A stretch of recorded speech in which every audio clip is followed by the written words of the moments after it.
Welcome to USA Global TV and Radio, where our mission is to provide education, entertainment, hope, and inspiration.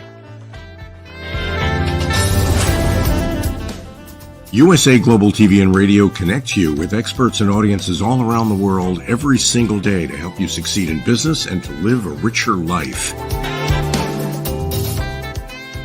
Visit us at usaglobaltv.com to learn about career and life-changing training and mentoring programs like the Listening Mentor.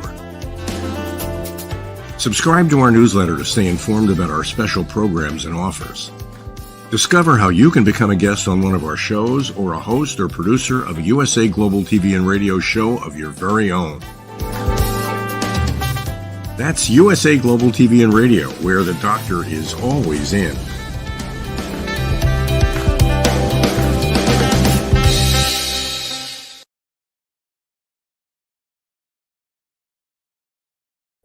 Hello, everyone. Welcome home to USA Global TV and Radio. I'm Dr. JACALYN Kerbeck, and our show today is presenting Pet Psychic AMINAH, and our topic is training your pets for family success. So without further ado, may I present to you Pet Psychic AMINAH. Hello. Yay.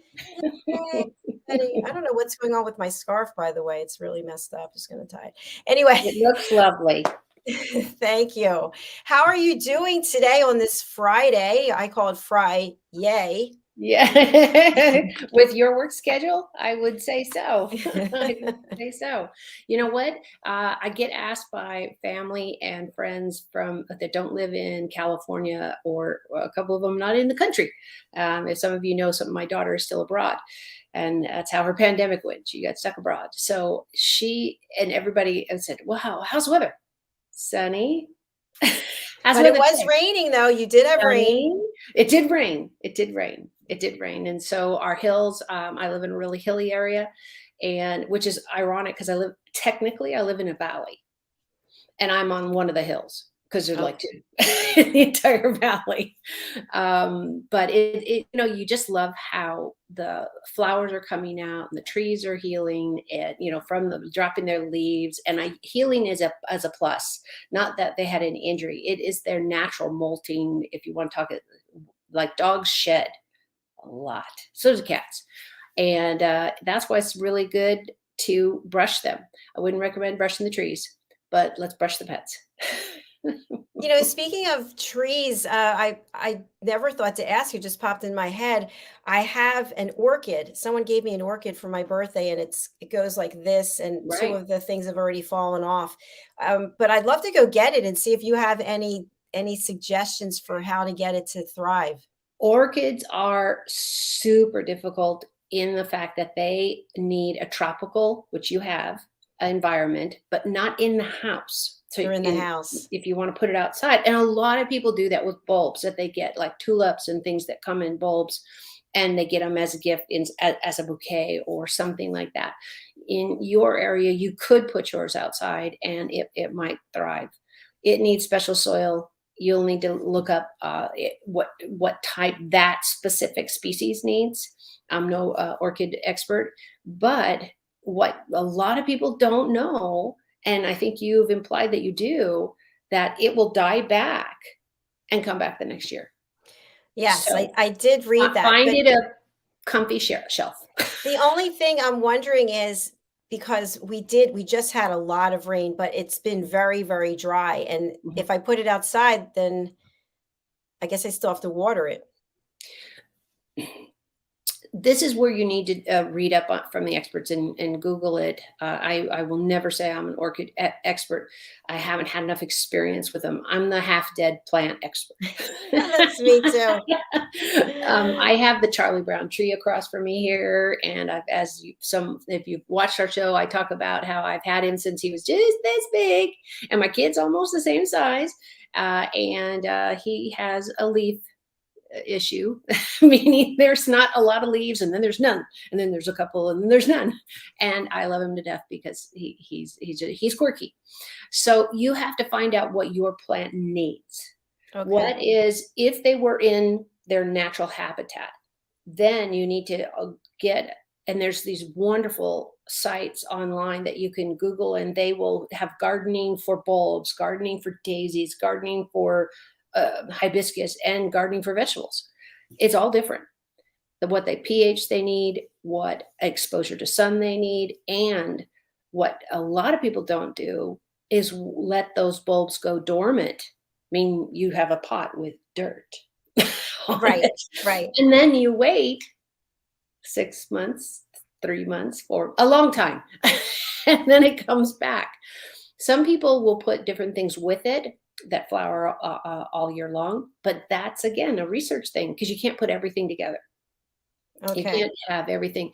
One of the biggest problems homeowners are still faced, because we're still living in really old homes or condos or apartments or whatever, is they put, like my mom did at our house, these massive, wonderful trees for shade. Where I grew up was the high desert. It was really hot, so you wanted a lot of trees. The problem is they went this way looking for water. They went into the septic tank. They went into the plumbing. They went through the Yeah. walk. And the cities are still running around at schools, especially, and cutting those roots. Now, some trees can tolerate that. Not a lot can. And you don't know. Now, you can know species wise, but it's an individual thing. How well has the tree had resources on a consistent basis? We've gone through a drought before. What was that, 15, 20 years ago, where it was really horrid. It was just everybody was really struggling. Those trees in those next 5 to 10 years would have been really compromised. So you cut up their roots, you pretty much, you're digging the tree up, which is really sad. There's more than one way to make these decisions, but knowledge is the key. You just got to talk to enough people that you say, okay, I think I know, and I can make a decision. That's what we provide here, which is great. So thanks for entertaining that question. I will do some research.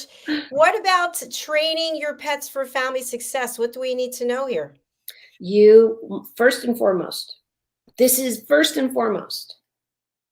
Dr. Jacalyn, you got any guesses? What would be my first recommendation for this question? To train your pet, it depends, first of all, what But kind I of want you to train your pet with a word that starts with an S. with an S? Socialize. Oh, I You wouldn't have gotten that. must socialize your pets. If you live alone, that is really hard. It's really hard. If you are a recluse and that's a preference, or you have an illness that keeps you home and only the nurse comes in, or one or two people, this is not socialized. These animals have a great deal of trouble depending on their personality. Some are very gregarious, some are really curious. Everybody, I want to know everybody, I want to smell their hands. That's great. But you still have to do it. You still have to socialize them. If you're thinking of bringing a baby into the house, and that's a plan, put your pet around as many babies as you can, because they're undependable. They might pull their ears. They might, scream a lot. They might sleep a lot. You need to socialize your pet. This is key to absolutely everything. You want the vet visit to go smoothly, and let them just check their ears and check their toes and listen to their heart. God forbid they have to go through anything more than a well check. If they have never been handled, and I'm going to give you some examples. Everybody's got toes and fingers. Your cat, your dog, your people, all of us. So what we do and of course, this is what I trained my kids to do, was I want you, when you pick up that, let's say I have a kitten and they don't know anything and they're swapping at everybody and their nails are out for everybody. And it's like, no, first of all, we don't do the furniture. That's not allowed. And what we're going to do is we're going to cuddle them in our lap, and we're going to run our fingers through their toes like this, and splay them and play with them and hold them. First of all, they're very soft and fuzzy, so it's not a struggle to do this. And then you're going to turn them upside down comfortably. This is not torture. You want to do it in a loving way, and you're going to rub their belly. And then when they walk by, you're going to pet them and then go all the way through their tail, not pulling the tail, but you're going to handle the tail. You're going to handle the feed. You're going to, one of our cats had an eye infection. So goobies everywhere and had to have eye drops. Luckily, she'd been handled a lot. So we had to flip her over and put the drops in and make sure they got in the eye, didn't fall off of her. All of these things, going to the vet, going to grandma's house, having people over. Your animal's got to have some kind of knowledge and experience with what people might do or say, or you have an excited child that goes, kitty. And if your cat's like, oh no, I'm not having any of that, that's okay if they just walk away. But if they dart out of fear for their life, then they're not being socialized enough.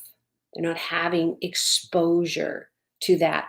Your vet will thank you, and their technicians up, down, and all over, and your vet visits will be so short when they know how to be in a carrier, when they know how to either leash, harness, all of that. When we were first teaching our puppy to wear a harness, not a collar, they're really hard on their whole esophagus and their throat and their voice box, everything, because we pull on them. So going to a lot of halters. So we put them on in the house. And with our cat, who went out, ended up going a lot of places with us, she would get the harness on. I wish I had a video. And then she'd walk one step and then go and fall over like she was a domino. And she would just lay there like, I have no idea what you did to me, but this is not going to work. She took a long time to get used to that the harness wasn't going to kill her or drown her in the carpet or something. But you have to remember, when you are working with a pet to teach a new concept, if you are exhausted, if you've had a bad day at work, if you just had a fight with your mother-in-law or your kids or the garbage man or whatever, and you're not at your best, don't work with your pets in those days, in those minutes, because you want to bring joy, you want to bring love and compassion that you're doing this so you can do more with your pet. They don't understand any of that. They understand the moment. What does this feel like? Well, this sounds terrible because mom or dad is all uptight and scared all the time. Just do it. That gets no one anywhere. Honey, use it with honey, not vinegar. Awesome. Great information. Thank you. I'm also wondering, when it comes to socialization, what about getting a second pet to keep the first pet company? Is that a good idea? Lazy. Well, let's say you're not able to go out and socialize, or maybe you live somewhere remote where But there who does aren't. the second pet? Who does the second pet? What do you mean? Yeah. Well, if you have one pet that doesn't know what's going on and what the rules are in the house, regardless of their age, we're not talking kitten. This is any brand new cat in your house. And they're like, well, I don't know what I do. And they spend their whole life under a bed. I have a cat that tried that. We little by little got her out. But if the first cat's not trained, how do you expect the second one? Because a pack animal is a little bit easier. They're used to going with, alpha. They will attribute alpha, omega, beta their own way. They don't care what you say. It won't be necessarily the oldest dog. It might be the most physically capable dog. It might be the goofball. I don't know. The pack gets to decide. So if the goofball is the lead and you can't change that for whatever reason that is, guess what? Your next dog is going to act like goofball. Right. And take instructions from goofball. So it's like going to work in an office. You and I both had this experience. And you get introduced to so many people, depending on how big the office is. You get your team or your people you're going to work directly, and hi, this is the vice president, this is the thing, and da. Let's say you gravitate, because your personality and likes and dislikes, you gravitate towards one of the employees that you have a lot in common and it's easy to talk to. And maybe they are the lowliest person on the telephone pole or in the job. But guess what? the most knowledgeable, and is able to say, hey, you know, I've noticed Tim likes things done like this. Maybe that'll help. You know, take that document with you. Don't leave it on your desk and say, hey, I have a document for you whenever you have time. I'll show it to you. He's like, no, take it with you. Go to this other one. You know, don't have food on your desk because, you know, manager, blah, blah, blah, doesn't like that. It doesn't want anybody having food on their desk. Go to the cafeteria or whatever. Having these allies and people who know what has happened and what changes are going to happen or have that are relationships in the workforce vital. That's why within a pack for your animals, they're going to pick the strongest one for defending them. And they're going to pick the best breeder to make sure they have as many puppies to keep the pack intact. So you need to be watching out for these things. Are you that leader? If you don't feel like you are, there's a million videos, books, YouTubes, my show, all of these places you can get information on how to become a pack leader. What does that look like? Where do you want to be? Your animals need to know they have somebody to rely on. Now, my daughter and I are very strong personalities, but Jackson only listens to her. And I don't even attempt to correct him unless I'm the only one in the room. And he knows that. But she and I are still above the cats in the hierarchy. And that's the way it should be. Because we set it up. She respects me. I respect her. I let her discipline as she needs to. And can I disagree? Sure. Once in a while. Everybody does. But that's the scenario you have to set up. If you don't feel confident to be the alpha, please, and you want to get a pet, but you live alone or whatever, go to the shelter. They have classes. They can lead you to trainers. They can get you to people like me that teach. And that's what this show for me is now, as I share all this free information so you can do better. What you might need is somebody on the ground. Right now, that's possible. Getting somebody to your home or going to a class, going to Meetup. If you've never done Meetup, there's a million organizations in Meetup that are meeting and doing their thing. And it literally is meetup.com, I believe, or .org. I haven't Googled them in a while. These things are vital to you staying alpha. If you are the type of person that doesn't want that role, then I really suggest that you rethink your pet choices in size, personality, and need. There is a pet out there for you. You don't have to be almighty, bossy, all that. It can be a dual relationship and a really wonderful experience for you. I love it. Great words. If anybody out there has a question or a comment, we would love to hear from you. We always like to hear from people. So if let's say you inherit a pet from someone, like you were just, and the pet's already been trained, is it possible to untrain and retrain? Yes, everything's possible with patience. And if we had a ticker tape, I'd say patience, patience, patience, patience, patience, because you're dealing with an animal that has always had it. Have you ever, Dr. Jacalyn, you and I have dealt with people, it's like, no, but that's the way we've always done it. Yes. Does for that sure. make it right? For all situations? You know, that's the way Susie, the boss we had last time, did it. Yay for Susie. This is my gig. This is how we're going to do it. Now, if you know anything about, you all imagine a horse. So you get up on the horse and you got the reins and you got the head in front of you and you're ready to go and you give them a little kick on the side or click with your tongue, whatever your choice is to get them go. That's great. That's how it's supposed to be.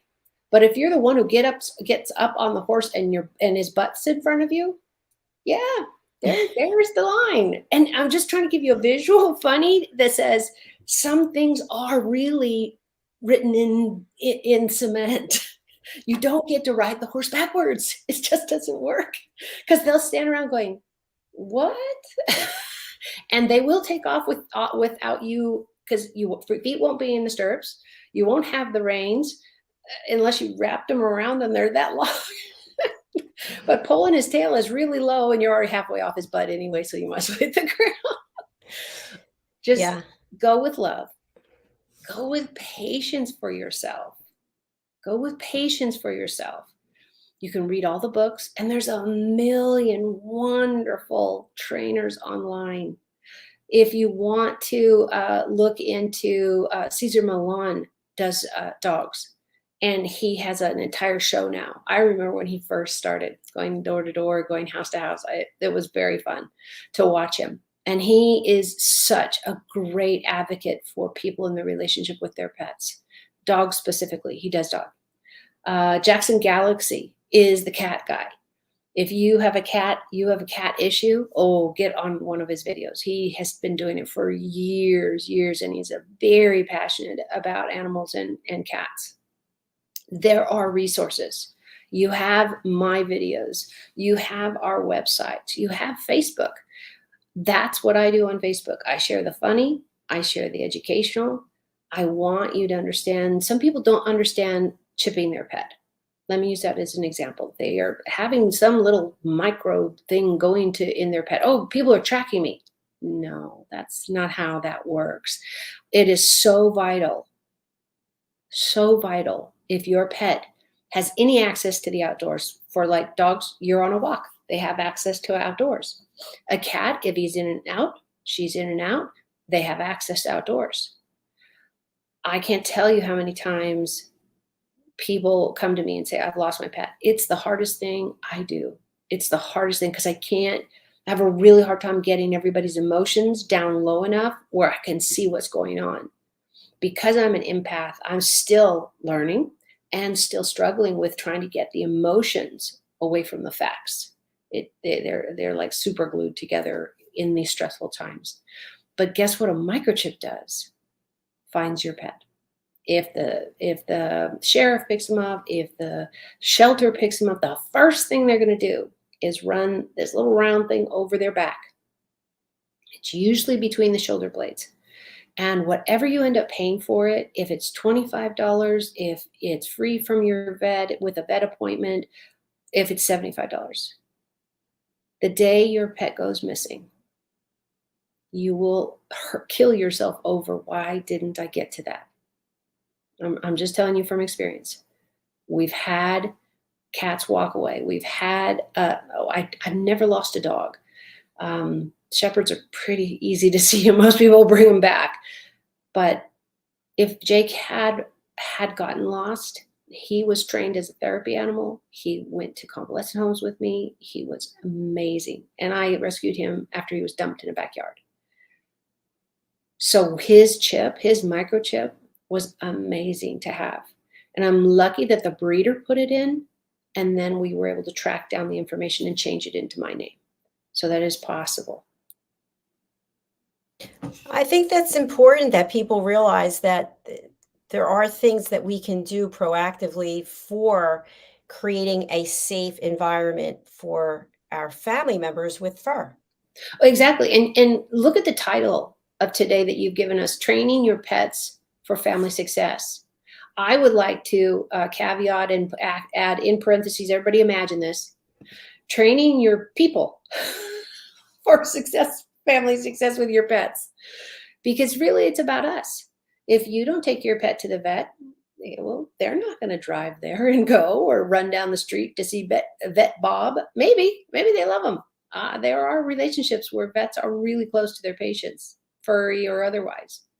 But it is up to us to educate ourselves. It is up to us to make sure that we have the best food we can afford for them. We get them exercise. We make sure that they have the medicine and the vaccines they need. Because if you've never seen an animal go through parvo, you're very blessed. It is more rare than when I was younger. But having to study all these things for my veterinarian assistant certification, it's really tough.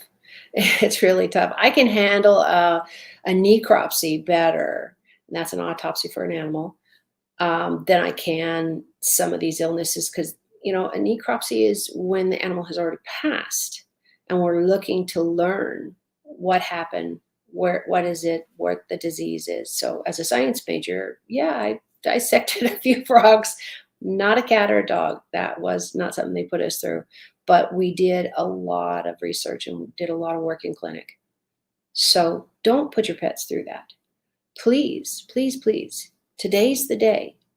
Go get them vaccinated. And today, whenever you watch this, if it's one day from now, if you're live with us, or you're 3 months from now, today's the day. Please go get them vaccinated, because life-threatening diseases are out there for all of us. So I would love to see the pet community get healthier and healthier and healthier. Am I an advocate for animals to be kept indoors, cats specifically, and rabbits and all that kind of stuff? Yes. Now, I had show rabbits for years, and they had an indoor-outdoor. So I would bring them in, but they were in an outdoor cage because of just the way they go to the bathroom, and because they were too big. They weren't minis. They weren't teeny tiny little bunnies. So but we built an entire hutch over them. They were up against a really great wall that didn't get hot or cold, and a shed that blocked the wind, as in the desert, there's a lot of wind. So this is what you got to think about. What is the life outside? Will you just forget about them? A lot of people do. Oh, I'll get to it later, especially when we're kids. I had my rabbits when I was from middle school through high school. And when they came up, when I was about at the end of my senior year, my last one passed away. And somebody said, "Oh, you can get more rabbits?" Nope. I'm off to college in a few months. That didn't make any sense. So know what your capacity is. And what I want to encourage everybody is go volunteer.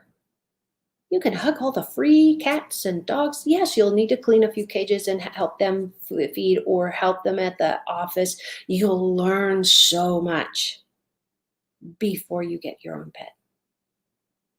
That's really vital. Go work with the shelter system. And I know they have age limits on some things. So do what you can. Go where you can. Get involved with a rescue center. People who are doing catch and release. That is really vital. And we can do a whole show on that, but catch and release, and I think we did actually. We did. Catch and release is where you catch a wild cat, you take them to the vet, they spay and neuter them, and you put them back out. No more babies. No more decimation of the bird populations across the board. Because this is what's happening. Everybody says, "Well, I don't want him anymore. You can just go fend for himself." Yeah, but what about the birds?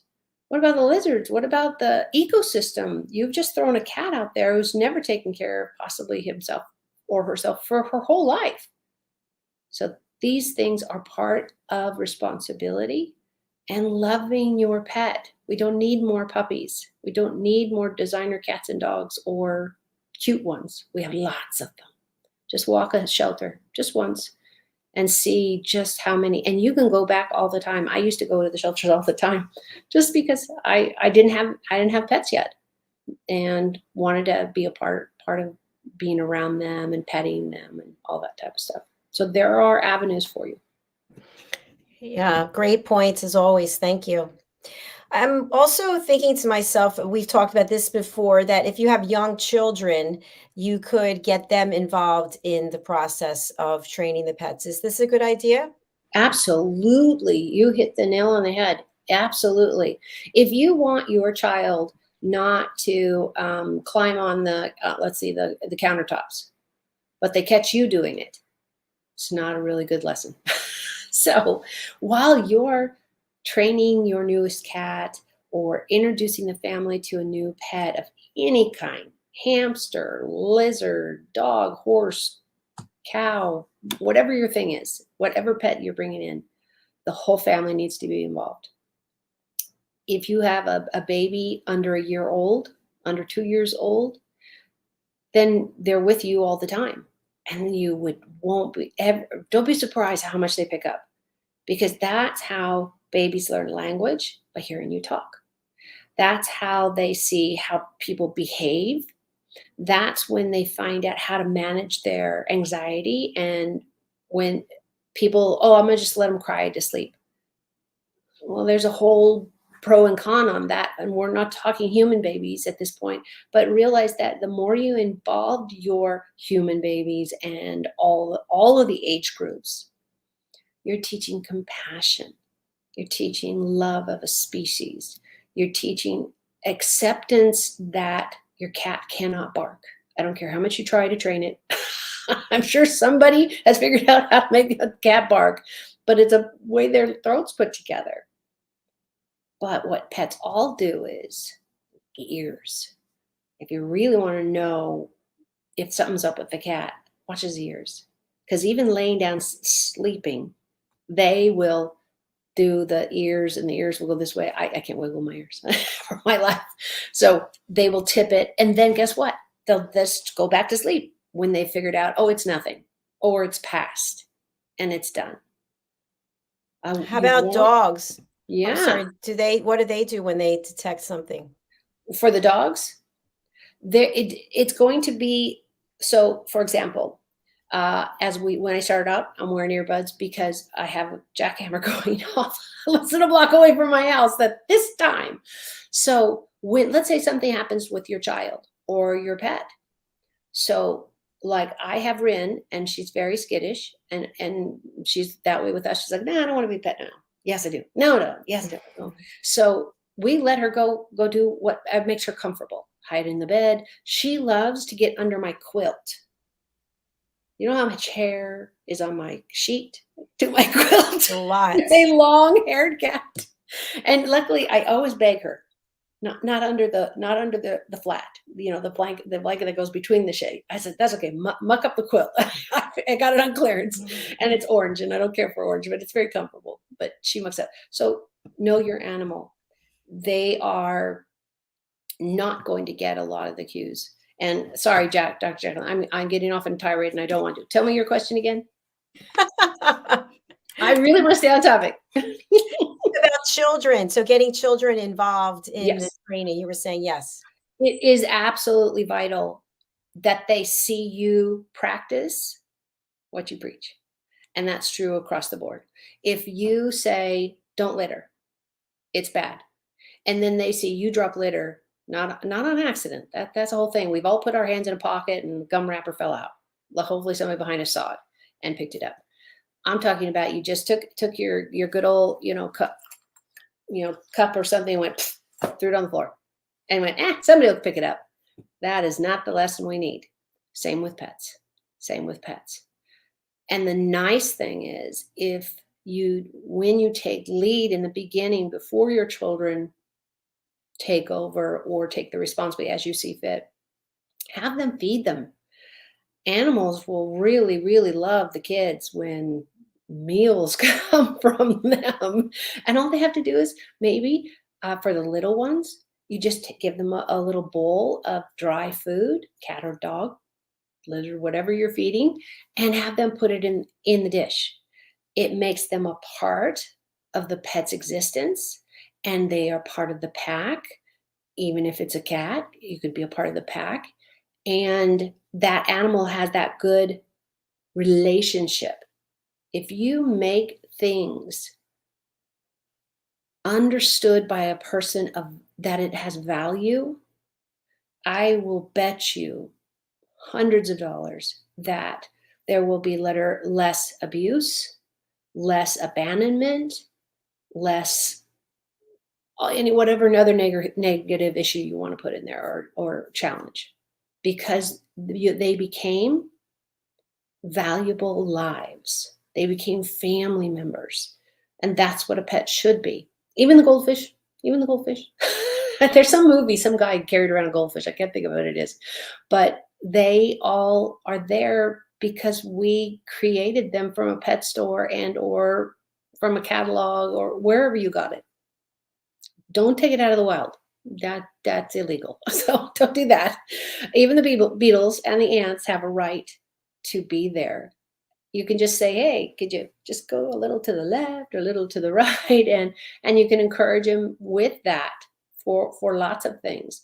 We used to have a bird that nested on one of our windows. And so we get to hear the babies every year.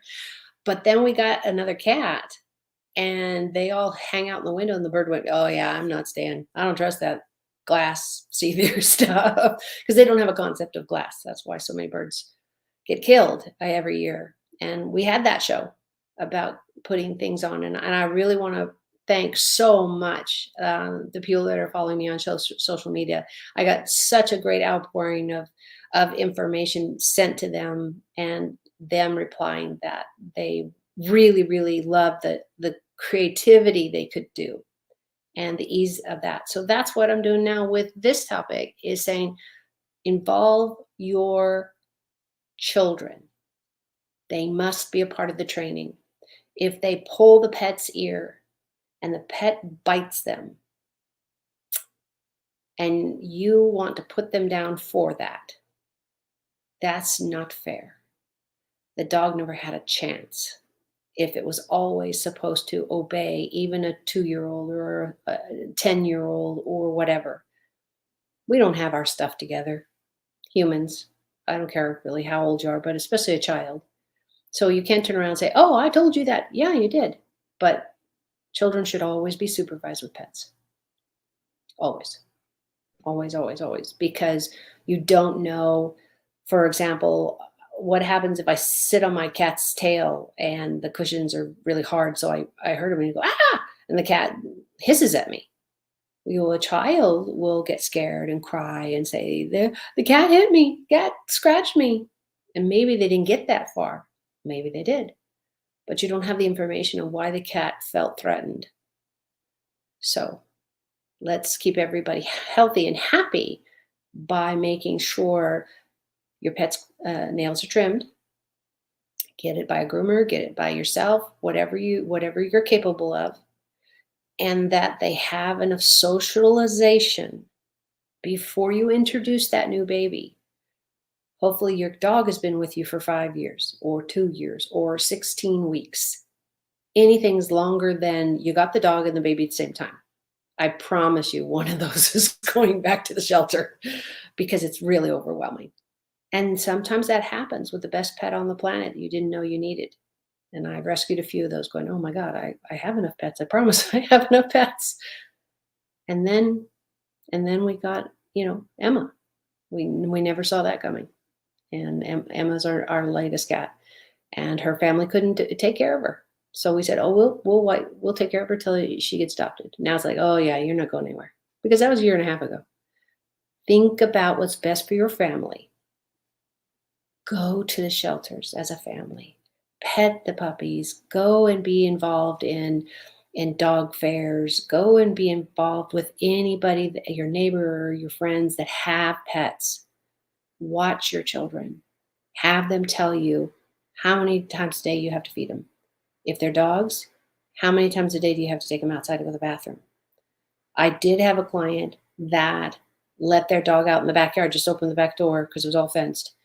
And then the dog would come back in. The problem was they never picked up the poop. Never. For months. And a dog is very clean. Cats are even more very anxious about being very clean. So you've got to pick it up. And they make these great claws that have little handles, and you never have to touch it. And you put it in a little bucket. You with a liner, that's a biodegradable liner for dog feces, cat feces. The dog ones usually are bigger. And then you can throw them away. Hopefully those are some great tips of keeping your family on the track of train your pets on your expectations. But make sure, here's the caveat, that your expectations are reasonable. And it's something that you would be willing to do. And you have levels, something for a child under 5, something for a teenager, something for the 20s, something for grandparents. Because their skin is pretty thin by then. If you have a German Shepherd jumping on them, first of all, that's a pretty heavy dog, but the nails will do some serious damage. So these are just the icing of all the things you need to decide on training your pets for family success. I love the title. This is really what we're talking about, is success as a family. Life happens, so things change. People have deaths in their family, or they lost their job. There's all types of things. Think about what you would do, who you could ask and say, hey, if anything happens to me, would you take my pet? And a lot of people don't even have that end of life conversation. Oh, I'm 20. I'll be fine. I'm 30. I'll be fine. I unfortunately have had a great deal of death in my growing up years. My best friend's parents were killed in a head-on car. No, it was the plane. Her dad was a pilot, and he died in a twin engine. So you don't know. You don't know. Plan for the worst. Expect the best. Brilliant. Wonderful way to close out this topic today. We'll look forward to coming back next week. I don't know what the topic is, but it's already out there. I created all the shows, I think, for the next month, which is great. I love it, by the way. Love it, love it. Not hate to bring up business, but oh, that was so cool. Date. It was like, yes, I don't have to think about where did that email go. No, that was wonderful. And I want to encourage everybody. I get notes off and on. If you have a topic you want me to cover, please share it with us. You could Bridging Worlds at Gmail is bridgingworlds2018@gmail.com is my email.